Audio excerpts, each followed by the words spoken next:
Good afternoon and welcome to the nature webinar on how to do work out in nature for your businesses. You're with SBN. My name's Andy Kenworthy. I am the Senior Communications Advisor, and I'll kick us off with a karakia. Tu tau mai I runga, tu tau mai I raro, tu tau mai I waho, tu tau mai I roto, kia tau ai te mauri tu, te mauri ora, ki te katoa, humie, huie, Thank you very much for joining us. This will be about an hour you're spending with us at this lunch break. I hope you're doing well wherever you are. Huge thanks out to Auckland Council for partnering and sponsoring this webinar. We've got a host of really interesting speakers with you today. I'll just list them out. We've got Stephanie Vercoe, who's the Impact and Investment Lead for Nature here at the Sustainable Business Network. We've got Nicky, Project Lead at Te Hōnonga Iwi, Angelica Herbst, Hilton from Hilton Brown Swing, and you'll find out their connection in a moment. Matthew McClymont, Senior Project and Partnership Manager at SBN, and Olivia Whitaker, Sustainability Manager at L'Oreal. Questions will go in the Q&A at the bottom or in the chat if you can't find that. Don't worry, we'll dredge them out from anywhere. And then towards the end, we'll have our Q&A session. So as we go through, as people speak, if you've got something you want to say or you want to talk to us or ask a question, do chuck it in there and we'll do as best we can to follow those up. And as usual, if we run out of time, as we tend to run at high pace, we will try and follow any of those substantial ones up later on with you, either in a follow-up email or direct contact. And just before we start, do remember our Nature and Business Symposium, which is like the big daddy version of this webinar, which is coming up on Wednesday, the 14th of August on this year, and it's between 9 a.m. and 5 p.m. So not long now. Just coming up next month. You can book on our website. Tickets are selling fast, so do get there and don't miss it. That's a full-day program, and I know that Steph's going to speak a little bit more about that later on in the program. So without further ado, what I'll do is I'll bring Stephanie Vercoe on, and she can talk to us a little bit about a simple guide to funding nature projects and associated benefits, so how you can work with nature. Steph, over to you. Kia ora. Thanks, Andy, and kia ora koutou, everyone. As Andy said, I'm the Impact and Investment Lead at SBN, and it's great to be here today to share some insights into how businesses can partner with on-the-ground nature projects, the associated benefits, and how SBN can support you. So last year, SBN published this report that's on the screen, The Transformative Role of Business in Nature Regeneration, and that is what is currently informing the strategic direction of our Regenerate Nature program. And one of the core pillars of the program is to increase investment into on-the-ground nature projects. Currently, only 3 to 4% of all philanthropic giving in Aotearoa goes to environmental causes. So you can see that a lot of work needs to be done. But the good news is that 70% of businesses surveyed plan to increase investment in the next 5 years. But to do that, these businesses indicated that they needed support with partnerships. They need to understand benefits, clear outcomes and data, connections to people and nature, and trustworthy projects. So let's have a look at how SBN can support your business to invest in nature. And I'll be breaking it down into 3 steps. The first step is preparing for a successful partnership. And this is where you assess your needs and goals. So let's have a think about what type of investment you want to make. I guess you want to consider what you can do in both financially and with time. A good thing to consider here is, do you want to be actively involved or would you prefer to make a donation? And that's an important distinction as it's got tax implications. Donations are considered unconditional gifts with no benefits and you do not pay GST. So lots of businesses use this for tax write-offs. Whereas a partnership has benefits like volunteering and impact reports. It's like a sponsorship and you do pay GST. So it's an important consideration. And then you might want to think about what type of regeneration project you want to invest in. For instance, riparian planting, pest control, marine or threatened species protection. Perhaps you want to look at how you can support systems change or innovation. There are lots of options. And to help make this choice, we recommend you do an assessment on your own business first to understand what are the main impacts and dependencies that you have on nature. For instance, if you're a beverage company, then you'd be dependent on fresh water and you might want to partner with a stream restoration project. And you can also look at where you operate physically, where your business operations are or your supply chain. This is really important because nature is place-based and community-driven. And if your investment is done well, you may be able to strengthen some of your social license to operate. So understanding your intersection with nature and choosing an aligned project will actually lead to stronger partnerships, and it can also help potentially support to reduce the risk of greenwashing. You may also want to look at how you can align with your other CSR priorities. Does the project also support education, employment, uplifting mātauranga Māori? By doing this, you'll be able to achieve environmental and social outcomes. And then finally, look at what other targets or frameworks your business is committed to, or what environmental data you might need. Can a project help you reach those business aspirations? Can a project support your climate goals, provide water quality data, deliver erosion control near your supply chain? Step 2, co-designing a meaningful partnership. So we always advise people to approach partnerships with a long-term intergenerational lens, because that's how nature works. Ideally, partner for at least 3 years to support long-term planting and security for the project. Short-term funding can hinder strategic planning. We really need to move beyond thinking that these projects are a few volunteers doing some nice things for nature to really valuing the regenerative industry as essential for economic and community well-being. These projects are small businesses, really, that need long-term strategic planning and investment. Another quite unhelpful criteria that we come across quite often is that funders are asking for the project to be innovative or new. Again, that's not very helpful, as it limits projects that really need support to scale their existing efforts, as opposed to kind of standing up some new innovative projects to meet a funder's needs. It's really important that you listen to your partners and understand their needs. What that does, you've got some experts there. You've got some experts on the ground that can help you achieve your sustainability targets if your partnership's done well. So ask them if they need, what do they need? Do they need staffing, equipment, or knowledge? And often these operational costs are overlooked, but are some of the most valuable ways that you can support them to achieve their nature outcomes. Collaboration is key. What other connections does the project partner have in the community? Often they'll be able to link you to schools, mana whenua, council, other businesses, and some of the projects, you'll hear about some of that later on today. So how can you collaborate with them? And what about your own connections? Do you have any clients who want to be involved? Or are there any local to the project that you're supporting? Strong collaboration gives a whole lot of extra benefits, because potentially your business can access more expertise, resources, learning opportunities. Learning from the ground up is a really powerful tool. A critical element in this collaboration step is to understand mana whenua's involvement and aspirations. We advise engaging early with mana whenua and empowering them to propose the scope and extent of their involvement. Understand their aspirations and how you can enhance them. And it's quite important to understand the cultural significance of the area and how the project aligns with that. Also, we encourage you to think about how you can contribute beyond financial investment by offering time, equipment, and resources. Again, you'll be hearing about some of this later on, but mentoring and business development, support with social media or marketing, provisions of tools and materials, perhaps it's access to data, technology, or innovation. There's lots of other ways that you can support these projects. And encourage your staff to get involved. In our experience, we've seen this leading to staff developing a much deeper connection to their own role and to your business's purpose, and it really helps support staff retention. And finally, in this step, is to agree on some tangible and measurable outcomes that are easy to report on. We don't really want people to start overcommitting, especially in the first year when the partnership is still in development phase. And we ask that we kind of try and avoid burdening partners with complicated reporting requirements. Step 3 is when you move into the implementation, execution, and evaluation phase. So think about drawing what kind of the agreement you might like to draw up.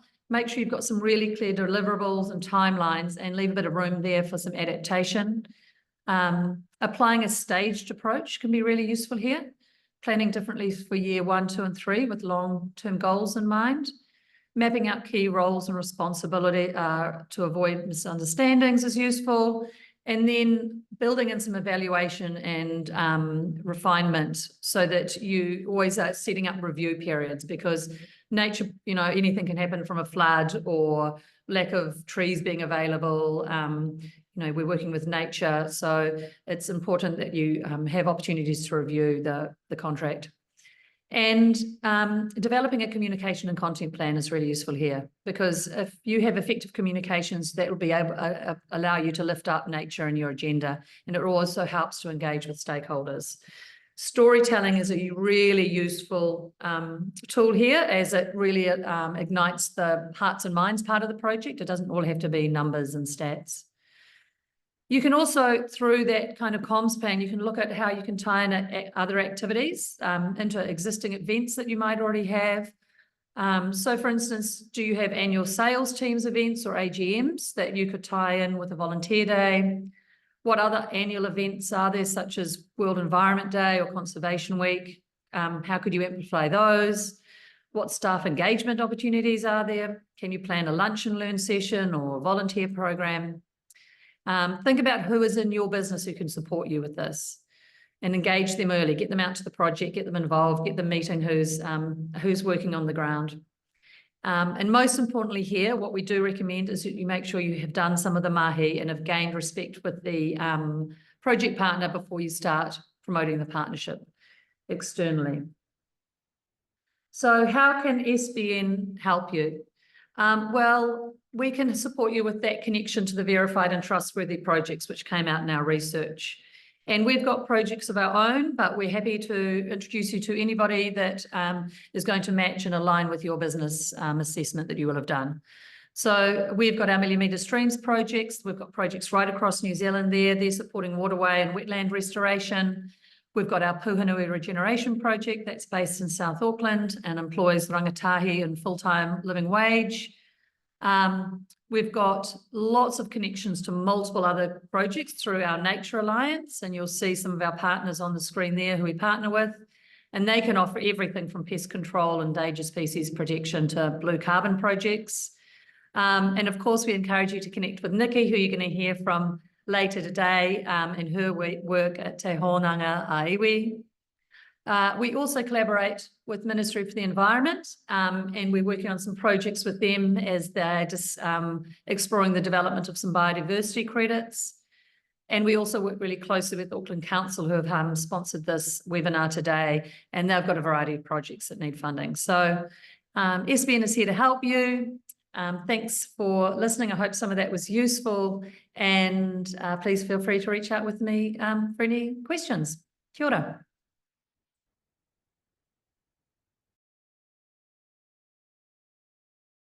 Excuse me, pressing the right buttons. Thank you, Steph. That's fantastic.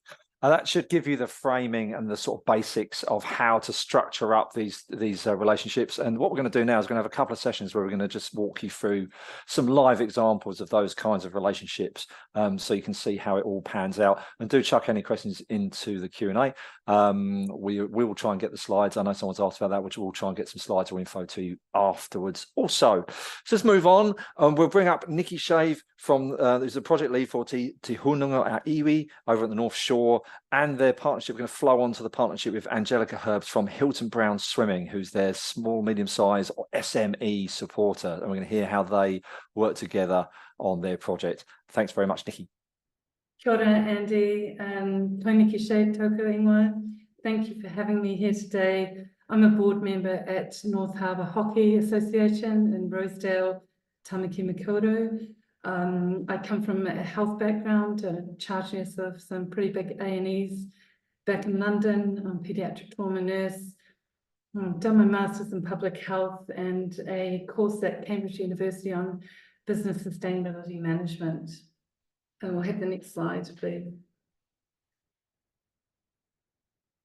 Thank you. So North Harbour Hockey recognises that in order to care for our people, and we have 7,000 to 10,000 players and whānau with us at hockey, and for our future organisational resilience, that we need to better care for our planet. And we also recognise that our future funders, sponsors and pipelines of players and staff expect us to be more sustainable. As an SME, we recognise that SMEs and Indigenous cultures have a very significant part to play with mitigating climate change globally. And I learned on the course at Cambridge that if we activated both the SME sectors and fully activated incorporating and including Indigenous voice in strategic planning within mitigating for climate change, that we would reverse global warming now. So it's incredibly important to work as an SME to help each other and ourselves to become more resilient and to adapt to climate change. So we recognised that we needed to take socio-ecological action to do that. And because we've got only 10 full-time employees, we needed help. We had $500 in our pocket, but we knew that we needed to start. So we reached out to local iwi, Ngāti Whātua Kaipara, and we waited for their response for 9 months until they had the capacity to respond to our request to start investing in nature at our park that borders hockey in Rosedale. And we also reached out to council for help. Local ecology experts that were readily available within NGOs within our local community. Local business network, which is Business North Harbour, which is the second biggest BID in New Zealand, and our local community networks. So essentially, we had a trans-sectoral approach to beginning understanding what we could do to help. That included iwi, the commercial sector, the public sector, the sports sector, education sector, and local communities. We developed Te Hōnonga a iwi, this model, and implemented it with the support of all those sectors. It's a purposely highly integrated model to develop our local value chain and strengthen our local business resilience through greater connectivity and cohesion with working alongside our local community. It's a strength-based model that we decided to enact in very difficult economic times for SMEs across the Motu. And we focused less on capital, generating financial capital, and focused the model on developing our local human, natural, manufactured and intellectual capital that Steph's already begun to talk about today, in order for us to enable SMEs to deliver micro-sustainable value to the Te Hōnonga a iwi. That's the next slide, please.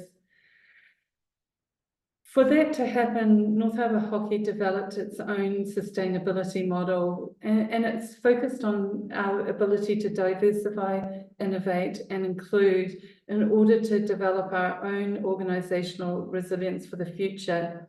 Our model's underpinned by a commitment to Māori and Indigenous knowledge. And so the principles that we use from tikanga perspective in order to look after our people is to develop our manaakitanga, our kaitiakitanga, the development of commitment to our local whenua and awa, and ohanga ora, the ability for our organisation to flourish in the future financially. So all of these aspects of the model have enabled us to become more resilient as an organisation, to generate creative solutions to enhancing our organisational resilience. And in essence, it's enabled us to become a first mover nationally, and it's taken pressure off us to be ahead of the curve. It's been a real business advantage for us in tough economic times in the public sector. Next slide, please. So Te Hōnonga a iwi at a high level is a business-led, integrated, sustainable urban restoration of a large portion of Rosedale Park that was unused. It was weed infested and impenetrable. We're breaking through areas of the bush there that has not been touched for 70 years in central Auckland. And we're using bioorganic regenerative land care principles and social equity principles in order to revolutionise our work. With our aims within the association and our contributors and investors in the project, we're committed to increasing the physical, mental and spiritual wellbeing of our contributors. We're hoping to increase the social use of the park, that we know that 7,000 new people will be using up until 2050. We're wanting to increase the ecological value chains in our local area and have that landscape scale in the future. We definitely are committed to increasing our circularity within our local business network to reduce our carbon footprint, reduce costs, reduce waste and pollution.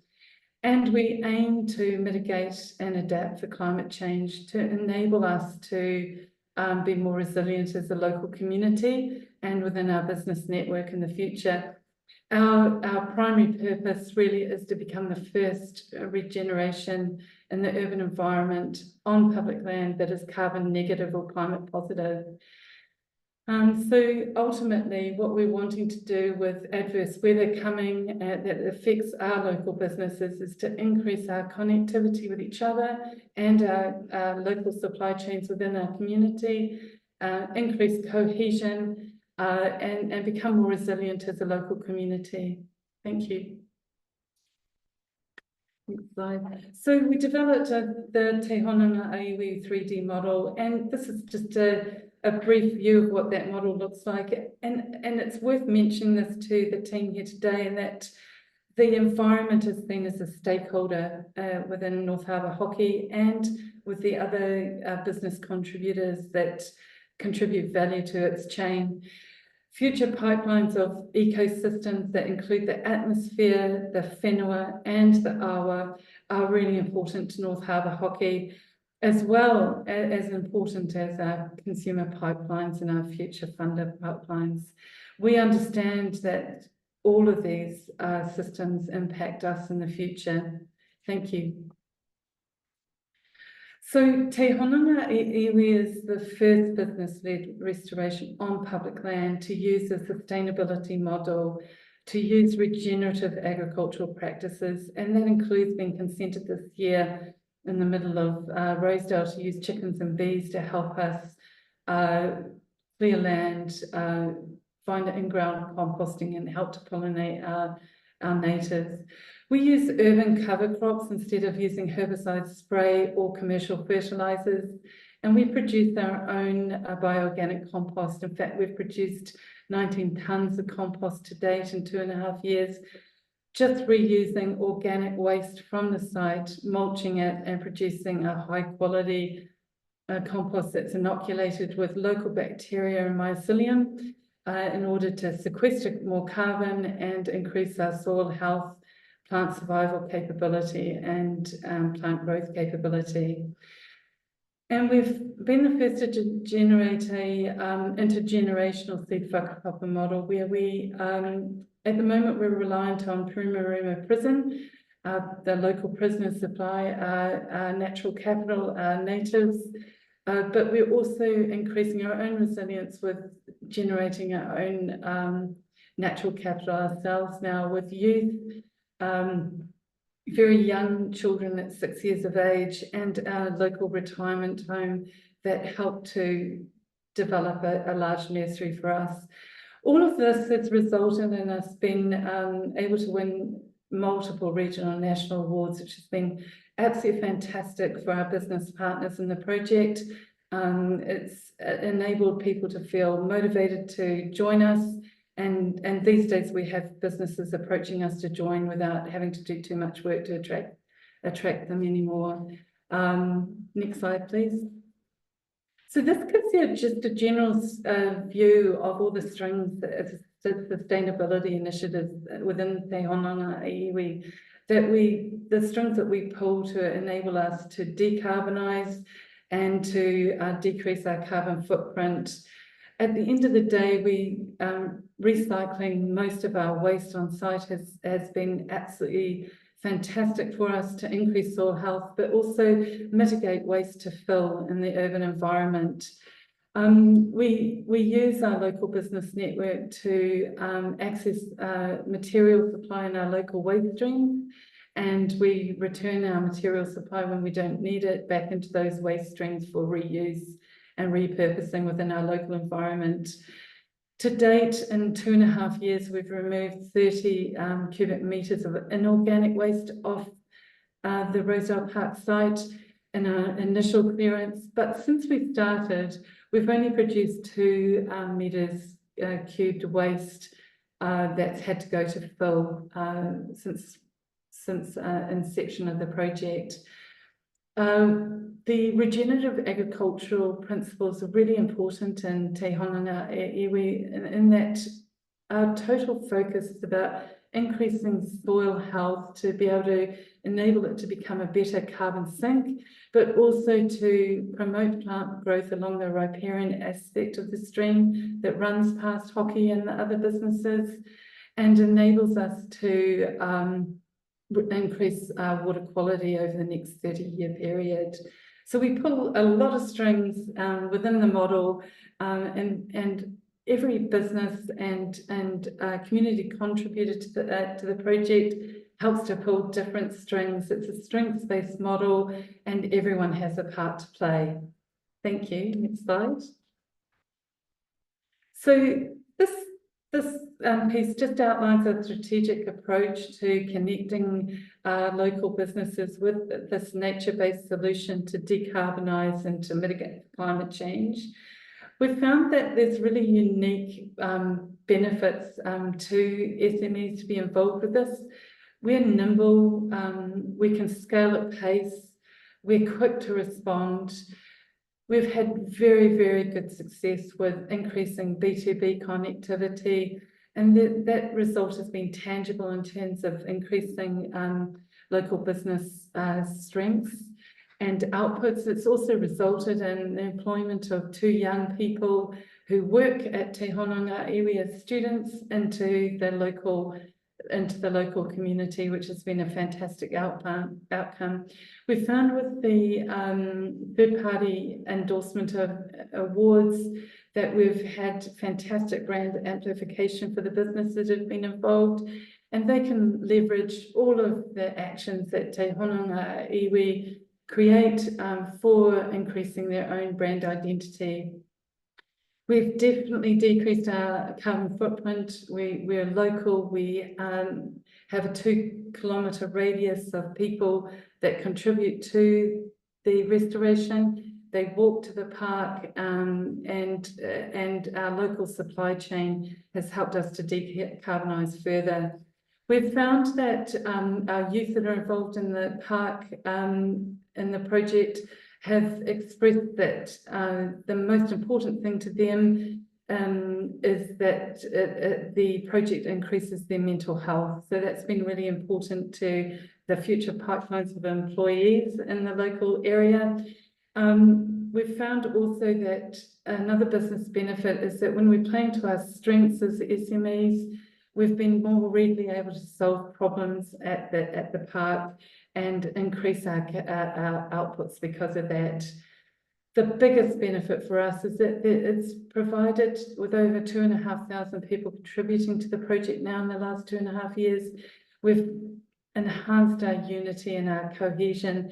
And whilst that will play an enormous part in helping us become resilient with climate change and adverse weather events in the future, it's really helped people to feel happier, feel better, feel connected and belong. And we find that staff coming to work at the restoration leave feeling a lot happier, motivated, and wanting to invest more in their own organisations.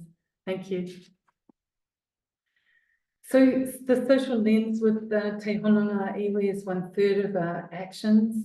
We have 48 stakeholders involved now. Iwi mana whenua are our primary partners, but 90% of our local residents are from the Chinese community. and activating those residents to become involved and to be connected with local businesses has been, the park's been a useful conduit for that. And we do other things within Te Hono to help expedite that connectivity. We have Mandarin translators, and on our website, we have the capacity to offer our collateral in Mandarin. We've purposely included our local people within business and the community who manage neurodiversity or mixed abilities, and we've found that their unique insights have come up with fantastic problem-solving solutions for us at Te Hono and have delivered fantastic integrated value. We work from 2-year-olds at local ECEs that come to support us at the park, all the way through to 88-year-olds at the local retirement villages that contribute value.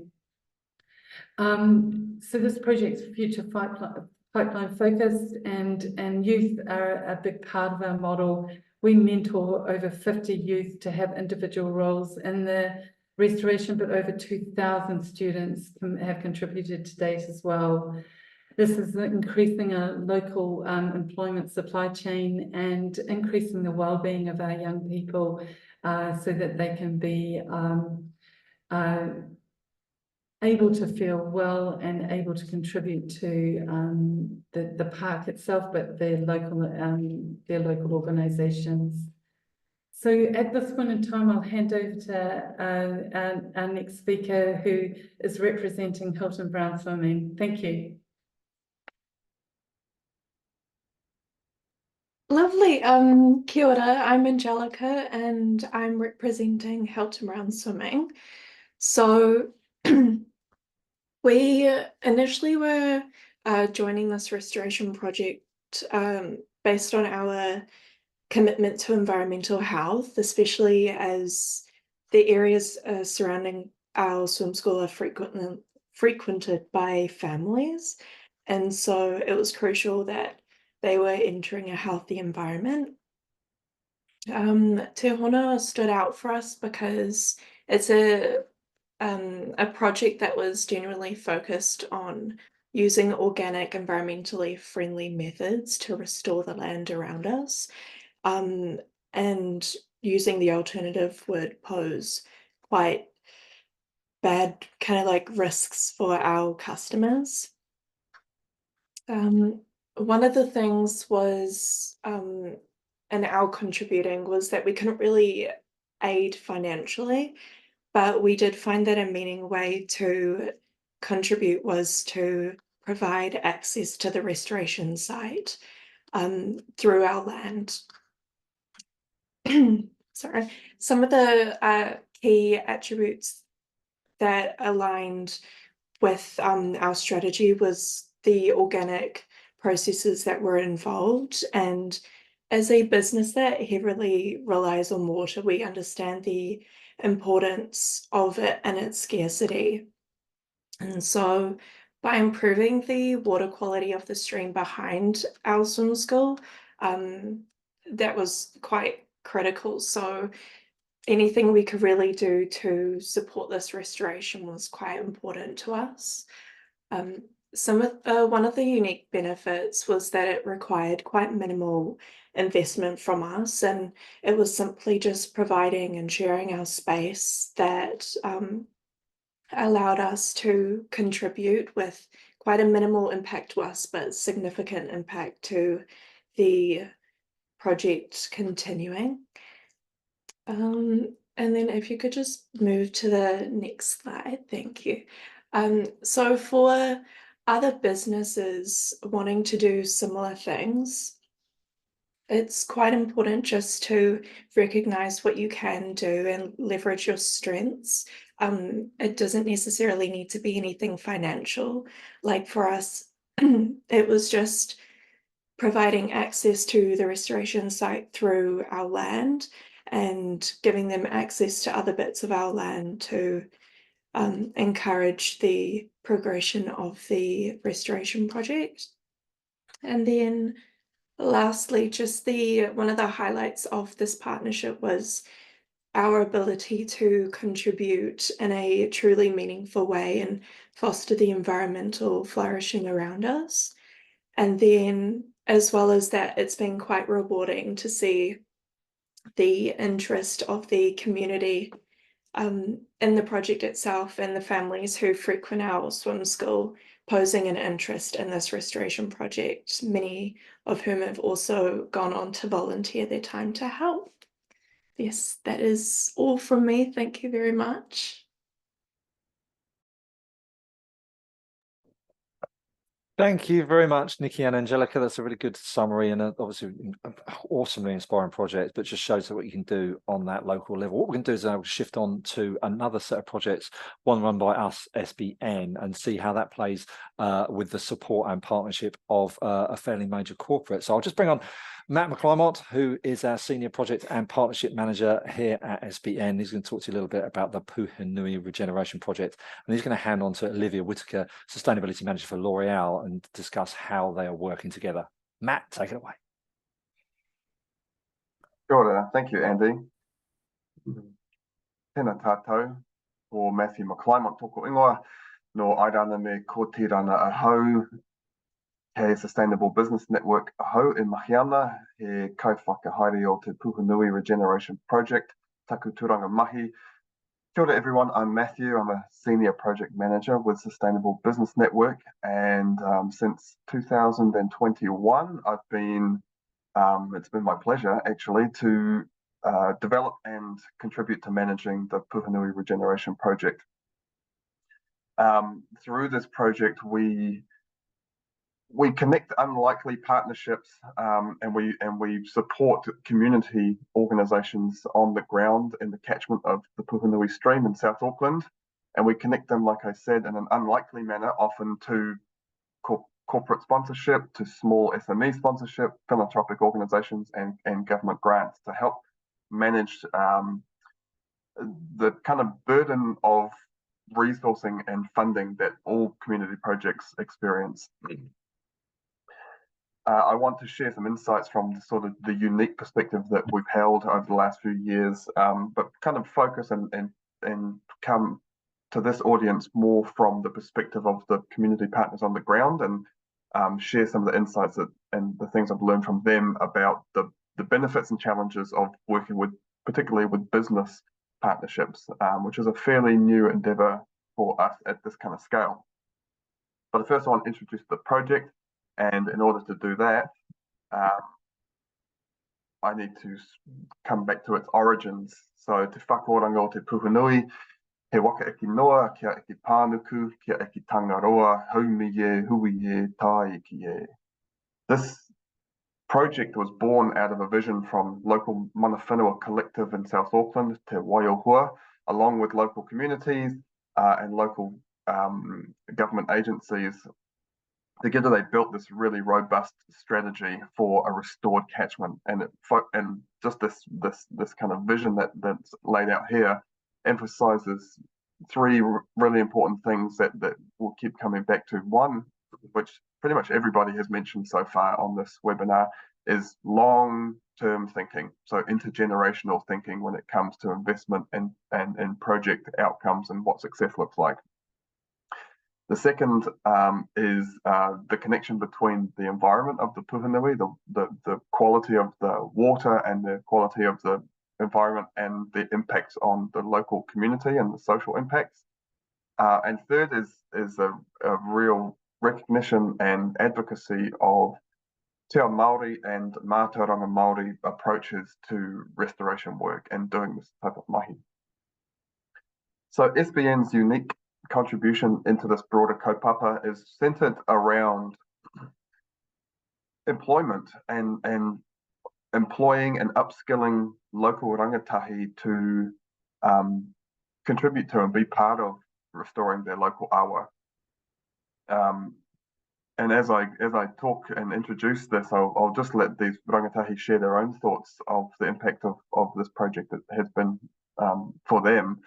But our contribution here is sort of twofold. One is in the employment space and funding employment, and the second is around, like I mentioned already, the resourcing and how to better and more robustly and more reliably attract and capture resourcing in the form of funding and contributions from a diverse range of audiences into this really worthy cause. To date, in the project, we have employed 16 people who have grown and planted approximately 40,000 native trees in an area of about 3 hectares of urban, very degraded, was degraded urban riparian catchment.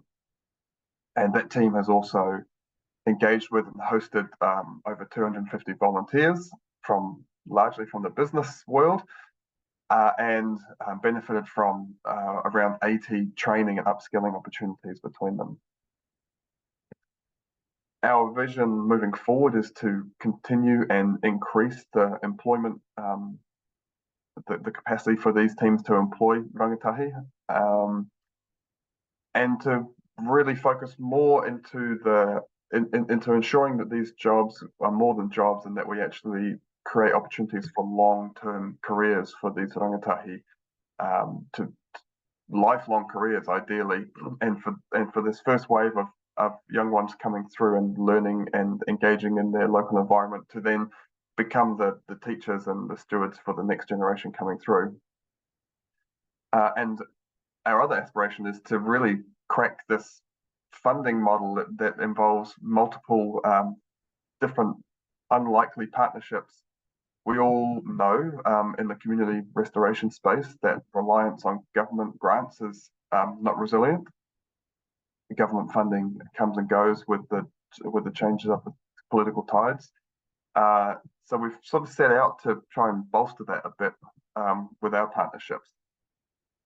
You'll see a real mixture of partnering organisations here, all of whom we're very grateful for. Government agencies, philanthropic organisations, corporate entities, as well as local on the ground in the catchment small businesses.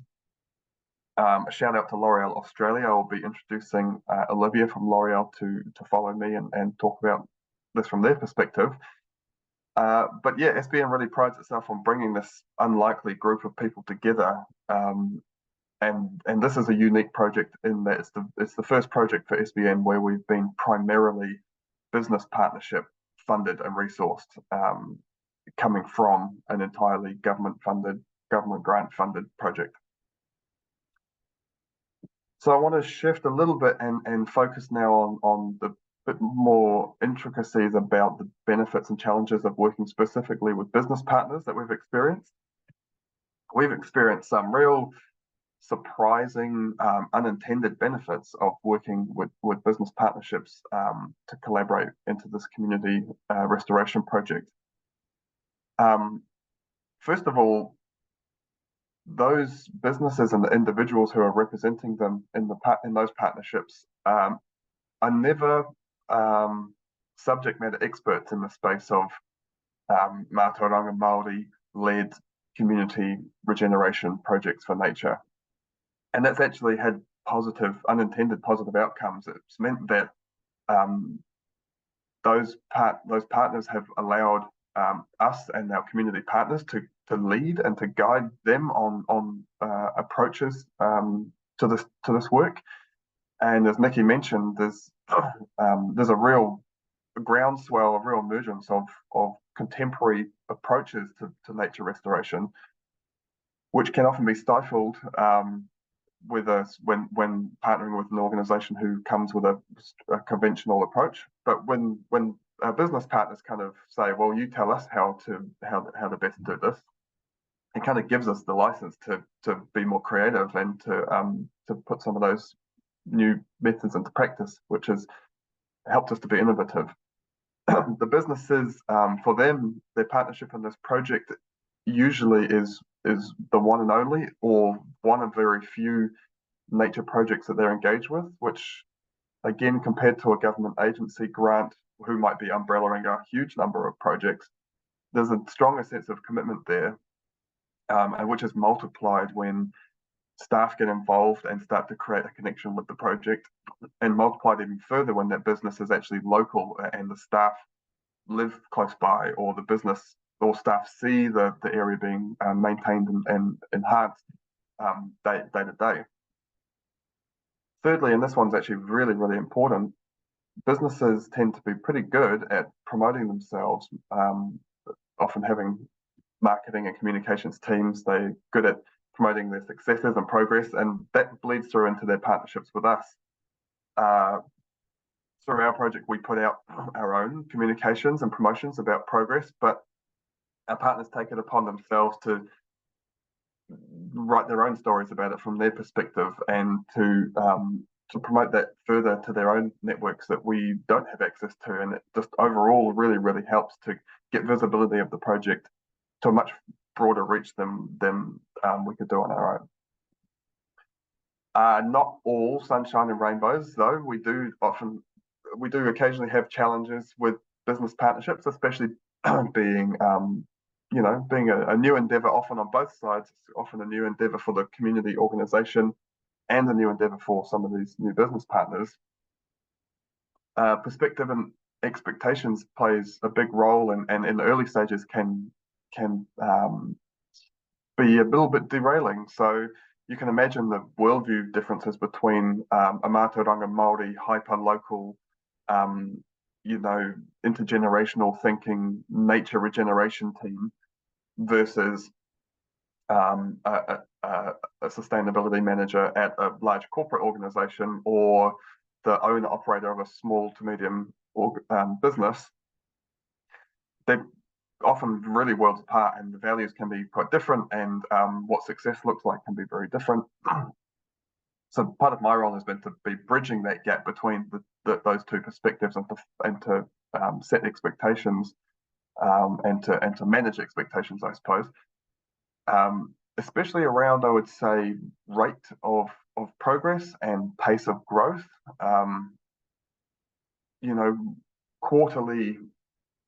Quarterly check-ins and quarterly updates around progress in a business world is a really appropriate way to track and make decisions. But quarterly updates on water quality and stream health in a multi-generational project often doesn't tell you what you might want to see or be able to track.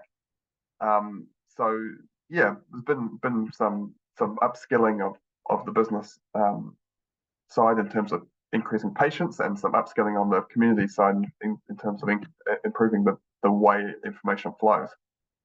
And lastly, I think we can all agree that there's an intrinsic competitiveness in the business world,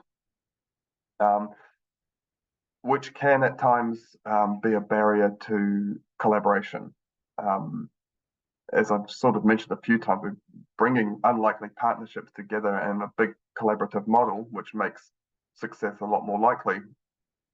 But within sectors, we still sometimes do see competition between organisations who don't want to necessarily share the space of the project that they're working on with others who they tend to see in other realms as competitors. But we do quite often hit that sweet spot. And I wanted to share this image, which at the face value looks like any planting day image you might see, but this is from the Puhonui stream.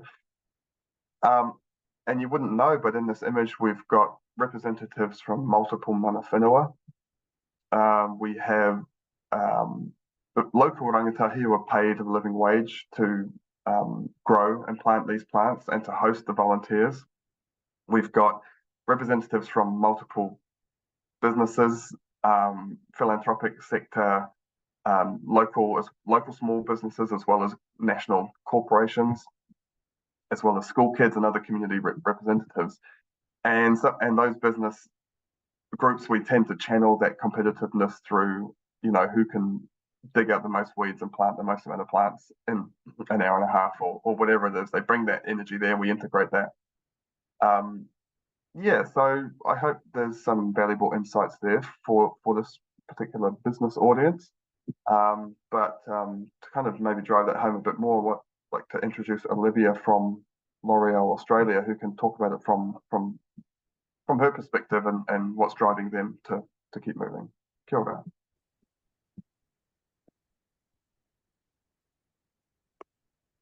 Hi everyone, I'm just getting my slides up, 1 second.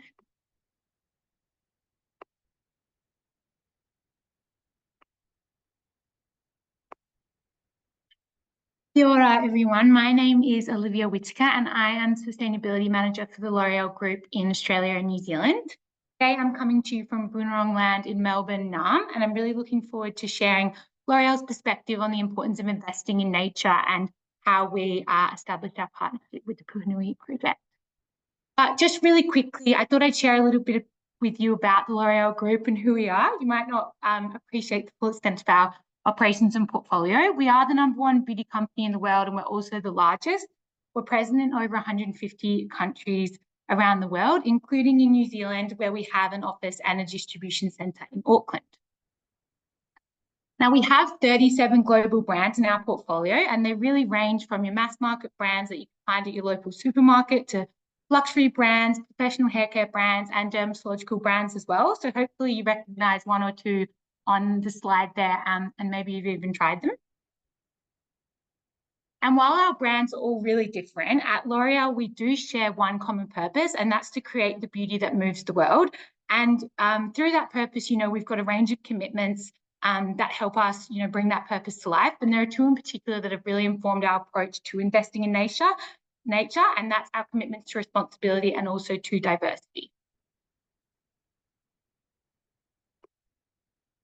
So on to, so just a little bit about those 2 commitments. So firstly, on responsibility, as one of the, the biggest beauty company in the world and one of the world's largest companies, we really recognise that it's really important that we deliver our business in a really responsible way and ensure that we're taking on, greater responsibility to address some of the really urgent challenges facing the world. And the way we do that is through our L'Oreal for the Future program, which is our sustainability roadmap to 2030. And a key pillar of that program is actually called Contributing to Solving the Challenges of the World, which essentially is all about us looking beyond our kind of direct sphere of impact to how we can use our position and resources as the world's largest beauty company to help address some of these really urgent needs. And so at a global level, we have 4 focus areas, which are climate resilience, women empowerment, circular innovation, and nature regeneration. So at the local level, we seek to align our corporate partnerships and investments with those 4 areas. And historically, particularly in Australia, we've done a lot of work in the women empowerment space, but we were really keen to see how we could explore getting more involved in nature restoration, which it's really important for us. As you can probably imagine, over 60% of our ingredients that we use for our beauty products come directly from nature. So we really recognise that it's important that we're not only, limiting our own impact on nature and biodiversity, but also looking at ways that we can support the restoration and regeneration of the natural world as well. That's sort of what got us looking at a nature partnership in particular. But also at L'Oreal, we're always looking at ways that we can, maximise our impact, and we want to address intersecting issues as much as possible. So when we started thinking about, how we could get more involved in nature restoration, we also brought that lens of DE&I in, and we thought, wouldn't it be great if we could find a project that supported both our nature regeneration goals, but also helped address some of the DE&I issues that we're also looking to support. So locally in Australia and New Zealand, our approach to diversity, equity, and inclusion is built around 4 pillars, which are gender equality, pride, accessibility and inclusion, and also Indigenous people. So we were really wanting to find a way that our nature project could help us also align with, 1 or more of those DE&I pillars. So with all that context, we were very lucky when the Sustainable Business Network, connected us with the amazing Te Punamara who are delivering the Puhunui Regeneration Project that Matt just spoke about. And we've been so proud to partner on this project and provide funding that will help support the project's mission to regenerate the entire stream and its catchment. We were really drawn to the project both for its focus on regenerating and protecting biodiversity, but also the fact that it's an Indigenous-led project focused on empowering young Māori by providing valuable experience in nature-based jobs. And it's also very aligned that the project is female-led, and there's many many of the roles are filled with incredible young women who are committed to working towards a more regenerative future. So there was a lot of great alignment there. And here are a few photos from our partnership so far that I've got on the screen here. So our team's been involved in multiple give back days where they've been able to go out on site, get involved in on the ground restoration work, which I know they've all really enjoyed. And we're also lucky enough to have the team from Te Punamara visit us at our head office in Auckland to launch our partnership back in May, which was a really great event where the team was able to share, what they were hoping to achieve on the project, and also how the work is really grounded in Māori knowledge and methodologies, which really helped upskill our team as well. But just to finish, I wanted to share a few of the key benefits and takeaways that I've learned from working on this project. So firstly, on benefits, I think for us, I've already mentioned it, but finding a project aligned with multiple of our sustainability goals has been really valuable. It's really helped us to maximize our impact and sort of communicate the story that we're wanting to tell on a greater level. The employee engagement and participation has been amazing. As you can see from the photos on the previous slide, the team has really enjoyed being able to get out on site. And I know, being able to get out from behind your desk, be in the sunshine, on the ground, giving back to nature, it's a really fulfilling experience. And it's something that our teams that, work in beauty, they don't always get to experience. So that's been really great. We've had a lot of amazing feedback. And it's also been great to have, the project come and present to us at our office as well to try and spread the word. Something else that's really, drew us to this project in particular is that it does present opportunities to partner beyond financial support only. While obviously as a really large company, it is important that we're providing that financial support first, but we do see, there being opportunities for us to use our expertise. We're a beauty company, we've got a lot of expertise in comms, marketing and media. How can we kind of leverage that to support this project to grow and to help raise awareness? So something we're kind of looking at initially is providing some social media mentoring. But, I've got ambitions for that to grow as well. With a project we have based here in Australia, we've been doing some media campaigns with them and helping to raise awareness that way. So, really the sky's the limit with these type of opportunities. So it's always good to kind of think outside the box of how you can support. And then finally, just on some key learnings. I think first and foremost, be clear on your why. What are you trying to achieve by investing in nature and establishing a nature restoration partnership?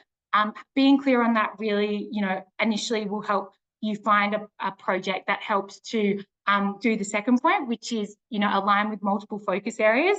I think this can really help increase, internal advocacy and buy-in if you can kind of demonstrate, well, if we were to partner with this project, we're actually, we're hitting our sustainability goals, we're hitting our DE&I goals. That's a really strong message, I think, to sell to senior leaders. As I mentioned before, I think thinking beyond financial support only is also really important. I do think it's important if you can provide, that financial support, but I think you also can consider what is your organization's strength and how can you apply this to the partnership? So maybe, you're really exceptional at strategy, or you've got great financial acumen or website design. Any of these skills could be really, potentially could be useful to your partner organization. So please, consider how you can do that. And then finally, I think it's really important to just start small and be authentic and grow together. That's definitely what we're doing with Puhunui. And while, I've got really great ambitions of what we can achieve together, I think it's really important to grow into that space authentically. And most importantly, in response to what your partner needs from you. So I think the point made earlier about listening to your partner, seeing how you can work together is really essential. And, focusing on that long-term partnership and mapping out all that you can achieve together.